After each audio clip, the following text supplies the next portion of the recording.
നമസ്കാരം. റാഫ്റ്റർ ക്രിക്കറ്റിലേക്ക് എവർക്കും സ്വാഗതം. ഇന്ത്യയും സൗത്ത് ആഫ്രിക്കയും തമ്മിലുള്ള T20I പരമ്പരയിലെ ആദ്യ മത്സരം നാളെ കട്ടക്കിൽ ആരംഭിക്കുകയാണല്ലോ. അപ്പോൾ ഇന്ത്യയുടെ ബാറ്റിംഗ് ഓർഡർ ഇപ്പോൾ ഈ T20I ക്രിക്കറ്റിലൊക്കെ വല്ലാതെ ഇങ്ങനെ ഷഫിൾ ചെയ്ത് നമ്മൾ കാണുന്നുണ്ട്. അപ്പോൾ അതിനെക്കുറിച്ച് പല വിമർശനങ്ങളും പല കോണുകളിൽ നിന്ന് വരുന്നുമുണ്ട്. ഇന്ന് ഇപ്പോൾ മാധ്യമങ്ങളെ കണ്ടപ്പോൾ കോച്ച് ഗൗതം ഗംഭീർ പറയുകയാണ്, ഞാൻ വിശ്വസിക്കുന്ന കാര്യം വൈറ്റ് ബോൾ ക്രിക്കറ്റിൽ ബാറ്റിംഗ് ഓർഡർ എന്നൊക്കെ നമ്മൾ പറയുന്നത് വളരെ ഓവർ റേറ്റഡ് ആണ്. ഓപ്പണിംഗ് കോമ്പിനേഷൻ അല്ലാതെ മറ്റൊരിടത്തും നമ്മൾ അങ്ങനെ കടുംപിടുത്തത്തിൻ്റെ ആവശ്യമില്ല, അത് ഫ്ലെക്സിബിളാണ്. ഇപ്പോൾ ഇത് വളരെ വളരെ ഓവർ റേറ്റഡ് ഈ ബാറ്റിംഗ് ഓർഡർ എന്നൊക്കെ പറയുന്നത്. ടെസ്റ്റ് ക്രിക്കറ്റിലാണെങ്കിൽ ഓക്കെ, ഒരു ഫിക്സഡ് ബാറ്റിംഗ് ഓർഡർ ഉണ്ടാവുന്നത് ഞാൻ സമ്മതിക്കും എന്നാണ് ഗൗതം ഗംഭീർ പറഞ്ഞു വെക്കുന്നത്. ഇത് തന്നെയാണ് സൂര്യകുമാർ യാദവ് എന്ന് പറഞ്ഞതിൻ്റെ രത്ന ചുരുക്കവും. അദ്ദേഹം പറഞ്ഞത് ഓപ്പണർമാരുടെ കാര്യത്തിൽ അത് ഫിക്സഡ് ആണെങ്കിൽ ബാക്കി പൊസിഷൻ 3 to 6 അത് അങ്ങോട്ടും ഇങ്ങോട്ടൊക്കെ ഷഫിൾ ചെയ്ത് കളിക്കാം.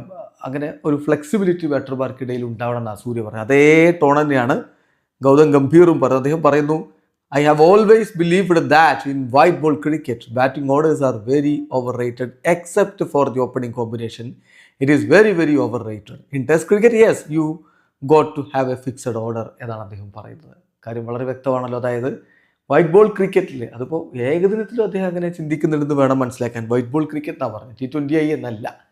വൈറ്റ് ബോൾ ക്രിക്കറ്റിൽ ബാറ്റിംഗ് ഓർഡർ എന്ന് പറയുന്നത് ഓവർ റേറ്റഡ് ആണ്. അങ്ങനെ ബാറ്റിംഗ് ഓർഡറിൻ്റെ കാര്യമൊന്നുമില്ല എന്നാണ് പറയുന്നത്. ഓപ്പണർ എക്സെപ്റ്റ് ഓപ്പണേഴ്സ് എന്ന് പറയുന്നത് ഓപ്പണിംഗ് കോമ്പിനേഷൻ ഓക്കെ, അത് ഫിക്സഡ് ആണ്. ബാക്കി പൊസിഷനുകളൊക്കെ അങ്ങോട്ടും ഇങ്ങോട്ടൊക്കെ മാറ്റി ഇറക്കാം. അതാണ് ഗൗതം ഗംഭീർ പറയുന്നത്. എന്നാൽ ടെസ്റ്റ് ക്രിക്കറ്റിലൊക്കെ ബാറ്റിംഗ് ഓർഡർ കൃത്യമായിട്ട് വേണം, ഓരോ ബാറ്റിംഗ് പൊസിഷനും ഇമ്പോർട്ടൻസ് ഉണ്ട് എന്നുകൂടി പറഞ്ഞു വെക്കുന്നു. അപ്പോൾ ഒരർത്ഥത്തിൽ T20I ക്രിക്കറ്റിലൊക്കെ അങ്ങനെയൊക്കെ തന്നെയാണ്. കാരണം വളരെ കുറഞ്ഞ ഓവറുകൾ മാത്രമുള്ള ഒരു മത്സരമാണല്ലോ. അപ്പോൾ അതുകൊണ്ട് തന്നെ ഏത് ഓർഡറിൽ വന്നാലും ചെയ്യാനുള്ള ഒരേ പണിയാണ്, അത് ആഞ്ഞടിക്കുക എന്നുള്ളത് തന്നെയാണ്. അപ്പോൾ അദ്ദേഹം പറയുന്നത് ഓപ്പണർ പൊസിഷൻ ഓക്കെ, അത് ഫിക്സഡ് ആയിരിക്കാം, പക്ഷെ മറ്റ് പൊസിഷനുകളിലൊന്നും ഈ ബാറ്റിംഗ് ഓർഡർ എന്ന് പറയുന്നതിലൊന്നും വലിയ കാര്യമില്ല എന്ന്, അത് ഓവർ റേറ്റഡ് ആണ് എന്ന് ഗംഭീർ പറയുന്നു. എന്താ നിങ്ങൾക്ക് ഇക്കാര്യത്തിലുള്ള അഭിപ്രായം? കമൻറ്റ് ബോക്സിലേക്ക് പെടുത്തും. വീഡിയോസ് എനിക്ക് ക്രിക്കറ്റ് ലോകത്തെ കൂടുതൽ വിശേഷങ്ങളുമായി റാഫ്റ്റർ എത്താം.